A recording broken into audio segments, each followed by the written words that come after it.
বিশ্বে বাংলাদেশের ভাবমূর্তি ক্ষুণ্ণ করার পাশাপাশি ডক্টর মোহাম্মদ ইউনূসের নেতৃত্বাধীন অন্তর্বর্তী সরকারের ওপর চাপ বাড়াতে আজ শনিবার দিল্লিতে অনুষ্ঠিত হচ্ছে এক আন্তর্জাতিক সেমিনার।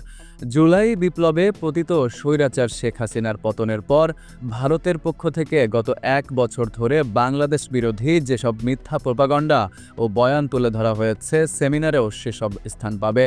দিল্লি ও ঢাকার একাধিক কূটনৈতিক সূত্র এসব তথ্য জানিয়েছে।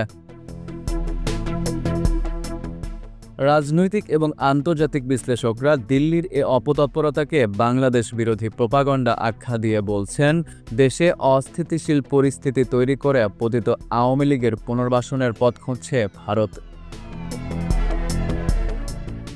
জানা যায়, ওই সেমিনারের শিরোনাম পরিবর্তিত পরিস্থিতিতে ভারত বাংলাদেশ সম্পর্ক, নতুন ভূরাজনৈতিক বাস্তবতা এবং আঞ্চলিক স্থিতিশীলতার উপর প্রভাব। এটি আয়োজন করছে দিল্লি ভিত্তিক think tank global strategic and defence news.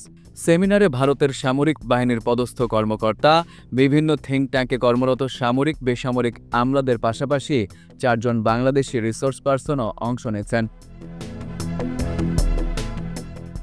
দিল্লির কূটনৈতিক সূত্রগুলো বলছে, বাংলাদেশি এই ৪ রিসোর্স পার্সন ভারতের ডিপ স্টেটের সঙ্গে অত্যন্ত ঘনিষ্ঠ।